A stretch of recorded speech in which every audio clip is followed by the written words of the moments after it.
Hello and welcome. I am Sir Shudder. Today I'm going to tell you two tales of serial killers. These are actual accounts of people's encounters with them. Well, a person's encounter with them. Before we begin, please like and subscribe and hit the notifications button so you can see when I've done another video. Right, without further ado, we'll begin. These accounts are taken from a book written by Robert D. Capel, a criminal investigator. We begin as follows. I am not a highly educated expert on serial killers. I was never an FBI profiler, a police officer, or criminologist, or a forensic psychologist. I did not write a college thesis on them, and I never interviewed and incarcerated serial killers, or exchanged letters with any. I never bought their art or collected their memorabilia. In other words, I'm probably a lot like you, a curious amateur. Other than reading about them and seeing them on TV, my only experience with serial killers is my two brief personal encounters with them before they were identified and captured. You might think that is what makes me different from you, but don't be too hasty in your conclusion. In my travels, I randomly bumped into two notorious rippers. Richard Cottingham, the Times Square torso ripper, who was eventually linked to 5 tortured dismemberment murders in New York and New Jersey, and Andrei Chikatilo, the Red Ripper, whom I briefly met in Russia just days before he committed the last 3 murders of more than 53 cannibalistic murders of women, youths and children. In both cases, I did not know until much later whom I had encountered. My run-in with Cottingham was as dramatic as my meeting with Chikatilo was banal and forgettable. I bumped into Richard Cottingham for about 10 seconds one early Sunday morning in New York City in 1979. I was working as a production assistant on a movie being shot in Toronto. My job was to fly out to New York every few days and personally deliver our exposed film with a special type of processing at a laboratory located near Times Square area. It was a great gig. I would fly into New York in the morning, quickly drop off the film, and then I was on my own until it was ready to pick up the next day. Usually, I would be handed an airline ticket and an envelope of cash, and I was expected to arrange my own hotel and meals. Film crews routinely stayed at good business class hotels, Sheraton, Hilton, and so on, and I'd been given enough cash to stay and eat out in those places. Young, punkish, and having backpacked to New York City previously, I slept on the floor of CBGB's on the Bowery and fed myself on cheese and wine by attending gallery openings. I couldn't care less about upscale accommodations, as I was content to routinely book cheap tourist class hotel rooms and my film deliveries. I would spend the cash I saved on clubbing, recording albums, books, and electronics. But one such trip, I went too far. An unforeseen technical delay at the lab forced me to stay an entire weekend in New York. In order to stretch out my expense cash for the extra unexpected nights, I decided to check into a really marginal hotel on the last day. Early on a Sunday morning, I walked over to the nondescript, medium-sized hotel on West 42nd Street, about 2 blocks from Hudson River near the collapsed husk of West Side Highway, offering bargain rates. The hotel was located near nothing, no convenient subway station, no tourist sites, no office buildings, in what was the time of a derelict neighborhood around 10th Avenue, deserving of its historical name, Hell's Kitchen. The hotel was even inconvenient for the junkies and hookers who hung out in a taxi driver country a few blocks west on what was then called the 40 Deuce, a sleazy stretch of West 42nd Street,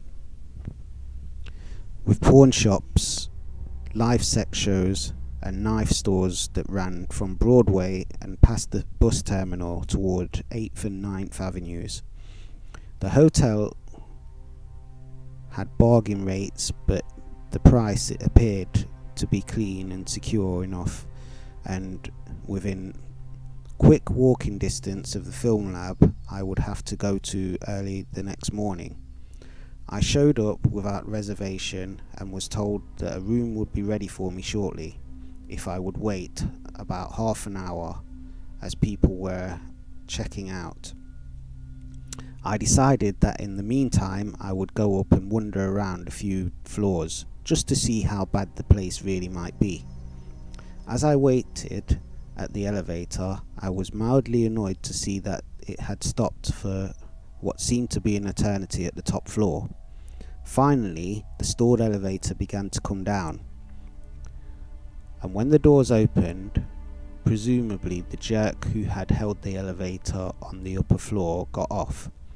He almost walked over me like some kind of glassy-eyed zombie, looked right through me and brushing me aside as if I weren't there.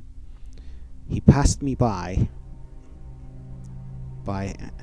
heading into the lobby. He lightly bumped my leg with a bag or suitcase or something. I never noticed what exactly he carried, nor could I today describe the feel of it against my leg. The only other thing I would later remember was that he seemed to glow with a thin sheen of perspiration, and he had this really bad mop-like haircut. He appeared to be in the mid-30s with sandy coloured hair and looked like a junior pasty-faced office worker, which was precisely what he turned out to be later, although he was described by other witnesses as having an olive complexion. By the time the elevator doors closed behind me, I had forgotten all about him. I took the elevator up and got off on one of the floors at random. I immediately noticed the faint but distinct odour of something burning, but I did not see any smoke, and thought it was the natural smell of the hotel. As I walked around the halls, I did not detect anything particularly nasty about the place, but I did notice the smell getting stronger. And now, with an unmistakable underlining back odour of burnt chicken feathers or hair, I did not know it at the time, but that was the smell of roasting human flesh. In the corridor, my eyes were drawn to several exclusively dark, greasy slivers of sooty substances floating and circulating in the air, like tiny black snowflakes. When I caught one, it stained my fingers black. I was unquestionably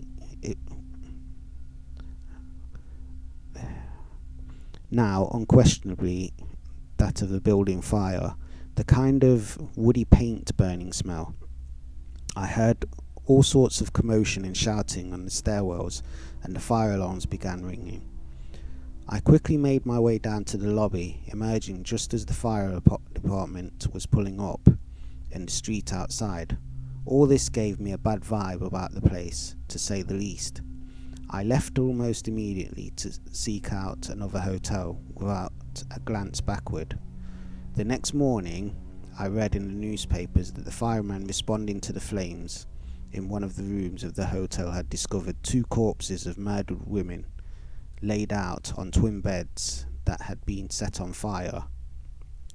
A firefighter had dragged one of the women out of the smoky room into the hallway and attempted to give her mouth-to-mouth resuscitation, only to discover that she had no head or hands. At first, he thought it was a mannequin. A 15-year veteran of the New York Fire Department, the firefighter said he clearly had to undergo some trauma counselling afterwards. I've never come across something like that, and I hope I never do again. The victim's clothing was found folded in the bathtub in 2 neat stacks, with the platform shoes on top of each pile. Except for the blood on the mattress, the hotel room was remarkably free of any bloodstains, fingerprints, or any other evidence. Whatever the killer used to dismember the bodies, he took it with him. In addition to the mutilation, the bodies showed signs of horrific torture, cigarette burns, beatings, and bite marks on the breasts. At the time, I never made the connection with the man I bumped into in the elevator. I did not even remember him. Somehow, my wandering around the hotel and the black floating flakes, the fire alarm going off, and the finding of fire engines outside all overwhelmed the minor memory of him. He came to me only later, when Richard Cottingham was arrested and tried for the mutilation murders of young women, mostly prostitutes, in New York and New Jersey, including the 2 victims at the hotel. Seeing his picture in the paper, I immediately recognized him. The bad haircut, the pasty face. Since then, I always assumed that when he stepped by me in the elevator that Sunday morning, he must have been carrying the severed heads and hands with him. I could not imagine him taking the risk of leaving 2 headless corpses unattended in the hotel room to go out and dump the heads and hands, and then return to set fire to the room. Whatever he had transported the heads in, it must have been what brushed by my leg as he stepped by me in the elevators.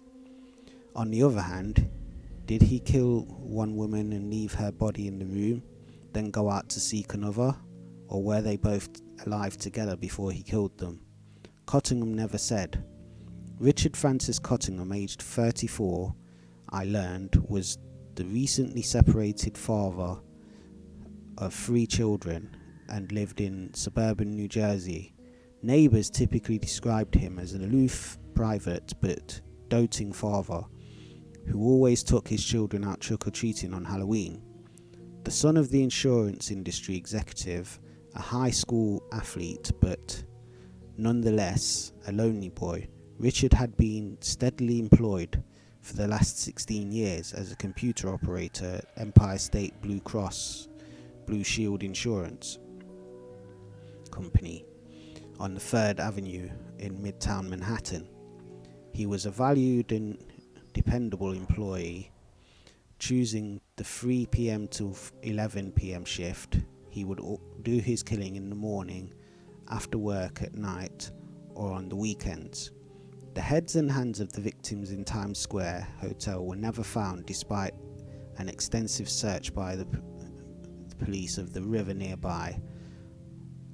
One victim was identified through hospital x-rays as Kuwaiti-born Dida Godzali, a 23-year-old prostitute from New Jersey and mother of 4-month baby.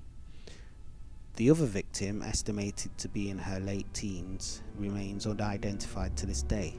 6 months later, Cottingham killed and mutilated another New York prostitute, 25-year-old Jean Marianne Rayner.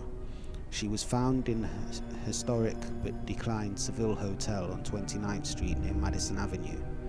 This time, he had severed the victim's breasts and set them down side by side on the headboard of the bed before setting fire to the room. Cottingham actually preferred to do this thing closer to home in New Jersey. He would either pick up his victims on the streets of Manhattan or meet them in bars. Either way, he would buy them drinks or dinner and slip them date rape type drug into their glass. Then he would maneuver or lure them subconscious victims into his car and drive them across the river to New Jersey, to cheap motels that lined the complex of highways there. He carried them through the motel back doors and then molested and tortured them in his room for extended periods of time. The lucky ones would later awake from the effects of the drug, finding themselves raped and sodomized and covered with horrific wounds. Dumped naked by a roadside or the floor of the motel room with little memory of what had transpired. They were alive because Cottingham was a particular type of serial killer, an anger excitation or sadistic lust offender. Cottingham did not derive his pleasure from killing, but from torturing the victim. He couldn't care less whether the victim lived or died once he was finished with his torture, and if the victim did die during the attack, before Cottingham was satisfied, he would continue abusing the corpse until satisfied. Once done, he would abandon the victim like trash, and whether she was alive or dead was inconsequential to him. Some victims were lucky to survive, but others were not. The body of 19-year-old Valerie Ann Street was found in a Hasbrook Heights Quality Inn in New Jersey by the housekeeping staff. A cleaning woman was attempting to vacuum the floor under the bed, but something was jammed under it. Lifting the mattress, she found a hideously disfigured corpse stuffed under the bed. The victim's hands were tightly handcuffed behind her. She was covered in bite marks and was beaten across the shins. Valerie Street had died of asphyxiation, and traces of adhesive tape were found on her mouth. Cottingham had carefully taken it away with him after killing the girl. He must have lost the key to the handcuffs as he left them behind, restraining the victim. A fatal mistake, as the police would lift his fingerprints from the inner ratchet of the cuffs. One of the victims was not a prostitute. 26-year-old radiologist Mary Ann Carr had been found dumped by a chain-linked fence near the parking lot of the same New Jersey motel 2 years previously. She had been cut above the chest and legs, beaten with a blunt instrument, and covered in bites and bruises. Her wrist showed marks of the handcuffs, and her mouth had traces of adhesive tape. She had been strangled and suffocated by the adhesive tape. Cottingham was arrested on May 22, 1980, about 6 months after my encounter with him. He had picked up 18-year-old Leslie Ann Odell, who was soliciting on the corner of Lexington Avenue, 25th Street. She had arrived in New York on the bus from Washington State 4 days earlier and was quickly turned into street prostitution by the station pimps. Cottingham bought her drinks and talked to her about his job at a bus, his job and house in the bus terminal in the suburbs until 3 a.m. He offered to take her to a bus terminal in New Jersey so that she could escape the pimps in New York. Leslie appreciatively accepted. After crossing the George Washington Bridge in New Jersey, he bought her a steak at an all-night diner. He was charming, generous, sympathetic, and helpful. At some point, she agreed to have sex with him for $100. It was around dawn when they checked into the same Hasbrook Heights Quality Inn, where he had left his mutilated victim stuffed under the bed 18 days earlier. Nobody recognized Cottingham. After getting a room, Cottingham drove to the back of the motel, and they went through the rear entrance, leaving the girl in the room again. Alone, Cottingham returned to his car, telling her he wanted to move to the front. He came back carrying a paper bag with whiskey and an attaché case. It was now nearly 5 a.m. Cottingham offered to give the tired girl a massage, and she gratefully rolled over onto her stomach. Straddling her back, he drew a knife from the attaché case and put it to her throat. As he snapped on a pair of handcuffs on her wrists, while Leslie attempted to persuade Cottingham that all that was unnecessary, he began torturing her, nearly biting off one of her nipples.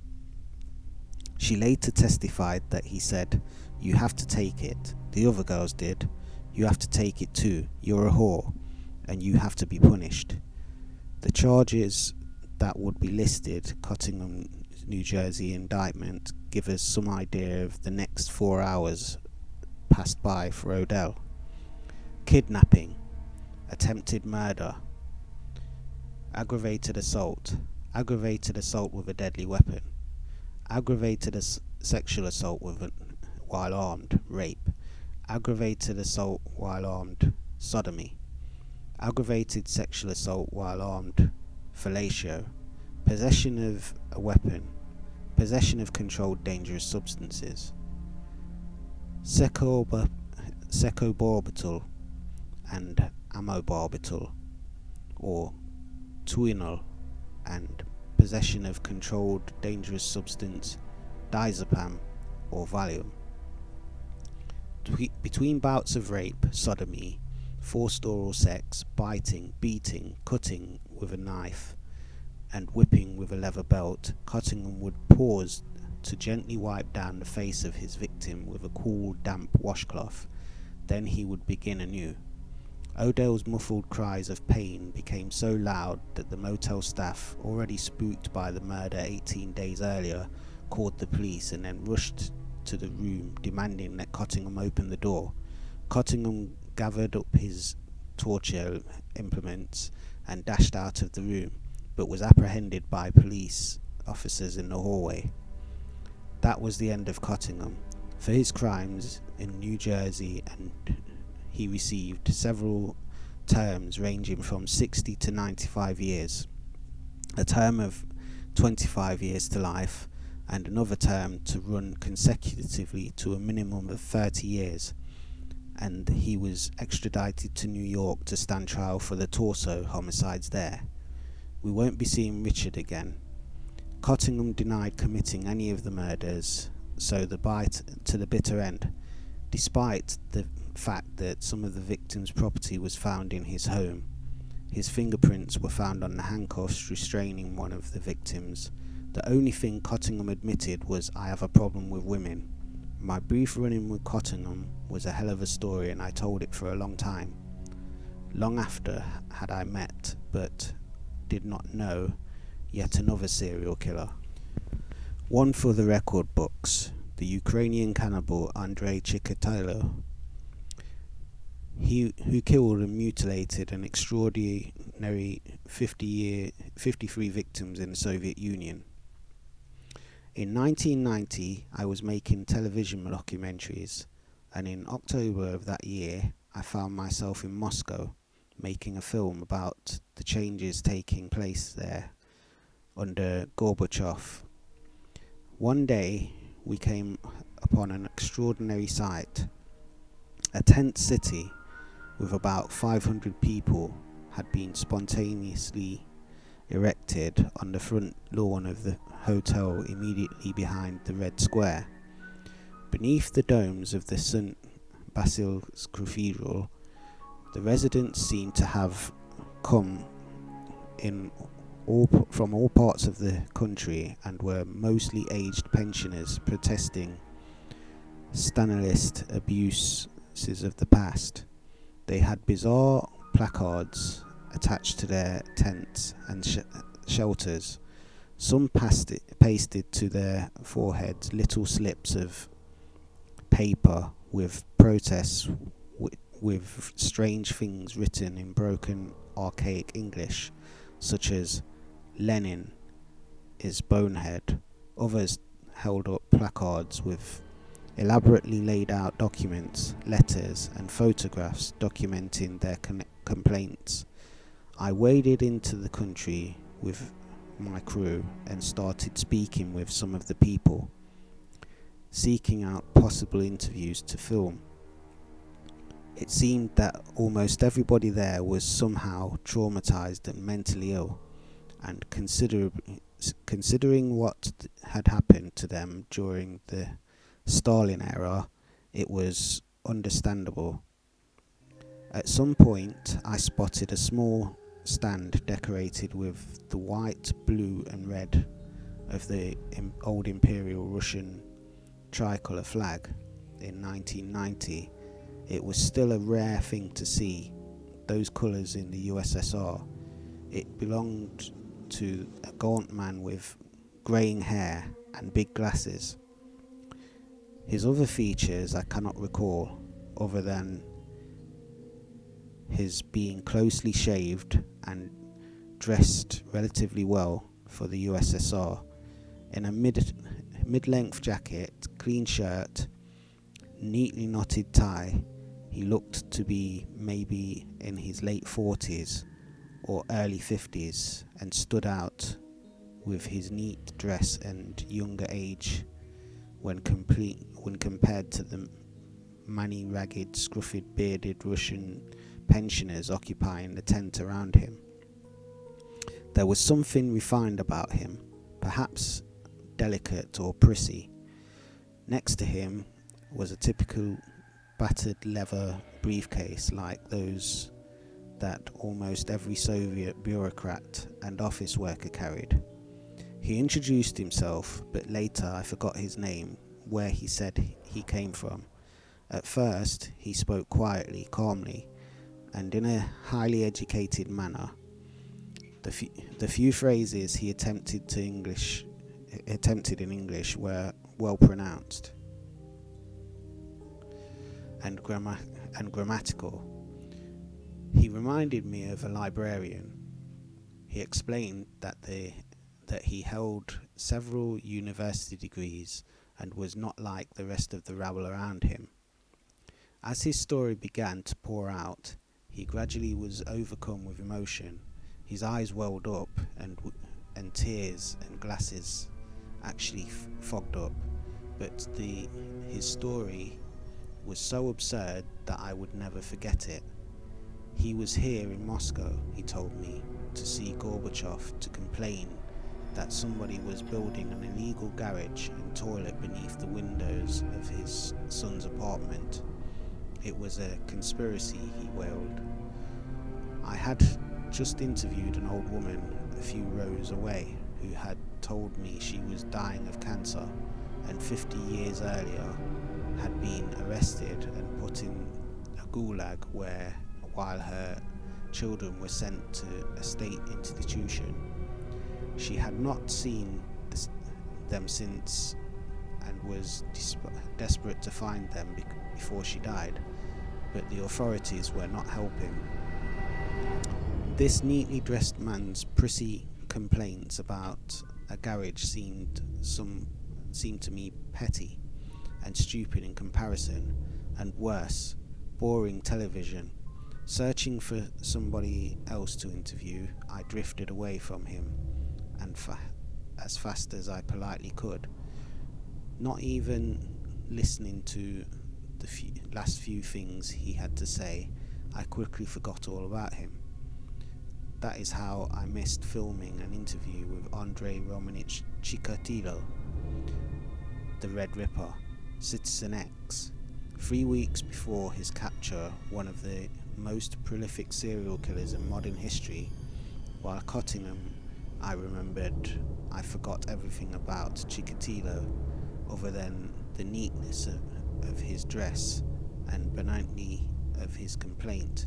I do remember his eyes, other than the tears in them and the fogged veil of his lenses in his glasses. Nothing of his face other than it was clean shaven. He remains but softly spoken, shadowy politeness in memory, but in my nightmares he comes to me as a monstrous geek with eyeless sockets spewing tears.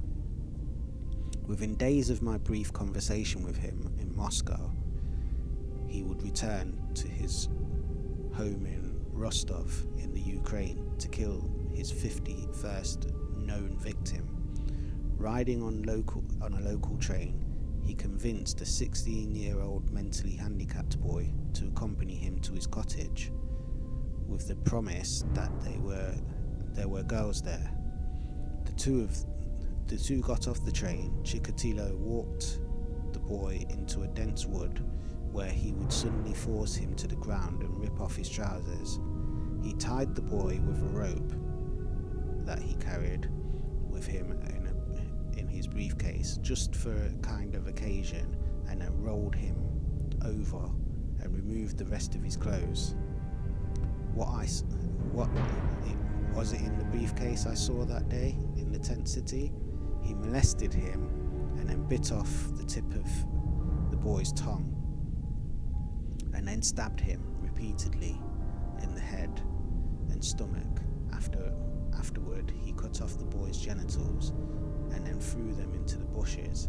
After dragging the body into some thick undergrowth, he recovered the rope and then wiped the blood off himself and his knife and with the boy's clothes. He straightened out his clothing, and was it the same shirt and tie I saw on him? And then calmly returned to the nearby rail station and took the train home. 10 days later, at a different railway station, Chikatilo killed another 16-year-old boy, mutilating him in a similar fashion. His 52nd victim. A week later, behind the same station where he killed the mentally handicapped youth, he murdered his 53rd and final victim, a 22-year-old woman.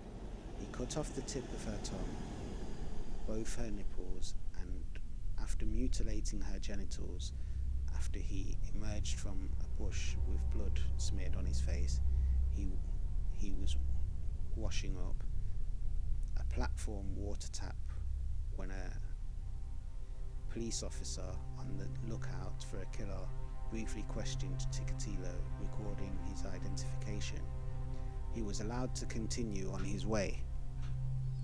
The police officer later stated that he had no way of determining that the smear on Chikatilo's face was actually blood.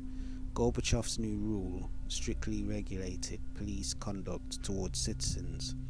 Everything was to be done by the book now. The police officer let Chikatilo go, but for the next few days he was put under surveillance.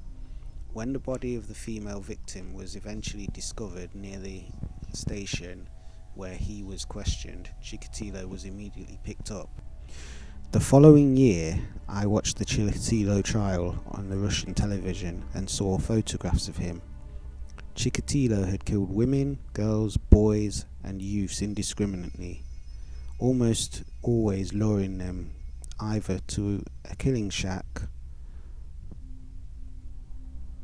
or some neck of the woods he kept in a seedy part of town, or to isolate fields or woods. He used his refined and educated persona to seduce his victims into trusting him, often preying on the destitute, the mentally handicapped, or the lost, and the young. He offered food, sex, shelter, or directions to entice his victims to accompany him to their deaths. Once he had his victims isolated, he would brutally attack and mutilate them using a killing kit of various knives and sharp instruments he carried with him in his briefcase. By the time the trial began, Chikatilo's head was shaved, and he appeared quite mad, howling at the courtroom. Spectators from within a specially built cage even seeing the earlier photographs of him in the press. I never recognized him from that day. I met him in Moscow, tent city. I still occasionally told my Richard Cuttingham story, never realizing that what a punchline lurked beyond it. It was only years later I came across the transcript of Chikatilo's police interrogation, in which he accompanied about the conspiratorial attempt to build a garage and toilet behind his son's apartment, and his intention to meet Gorbachev in Moscow. I was transfixed in horror. Could it possibly be the same guy? It had to be. The story was just too eccentric, and even the Russian investigator remarked on Chikatilo's emotional peaks. when he began to speak of the garage. Indeed, after some further research, I uncovered an account of Chikatilo's visit to Moscow in October 1990, just before he committed his last 3 murders. I came to realize that in my life I had met not one, but 2 serial killers, unidentified and out there killing, and for the longest time I had not even known it. How many more could there be? And where the hell were they all coming from? I was puzzled by the conventional backgrounds of these serial killers, both gainfully employed family men. Cottingham, a New York City computer operator with a house and 3 kids in the suburbs. Chikatilo, a university-educated schoolteacher, father of 2, writer of political essays for the Soviet publication, and later factory materials purchaser. These 2 were not grizzled, glassy-eyed drifters or twitchy recluses types we frequently associate with serial killers. They were ordinary most of all. I was fascinated with their invisibility, their unforgettability. Apparently, they stalked and killed like evil, transparent ghosts, even when I had run into Cottingham, presumably carrying 2 severed heads, and having just set fire to a hotel I was checking into. I would forget him within seconds of the encounter. Cottingham was so forgettable, and after leaving a mutilated corpse under a motel bed, he checked back into the same hotel. A mere 18 days later, nobody recognized him. Of Chikatilo himself, I still have no memory, just that of his ridiculous story and fragmentary glimpses of the monster. Glasses, the knot of his tie, a clean-shaven cheek, a briefcase lying in the grass by his feet. But of him, nothing. The invisibility let him kill 53 people and almost walk away untouched, with blood on his face, from a police officer looking at him. What a manner of ghoulish monsters were they? All this led me to complete how Cottingham and Chikatilo came to exist. Where had they sprung from, and by what means had paths did they move? About for me to so randomly stumble across these 2 homicidal monsters roaming free in the wild among us. In the attempt to map out the primordial substance from which they rose, I came to write this book.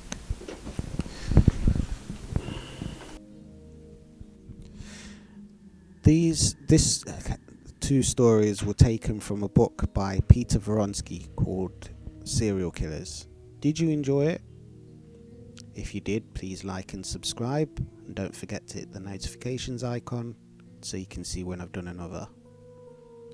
Until next time, I am Sir Shudder. See you soon.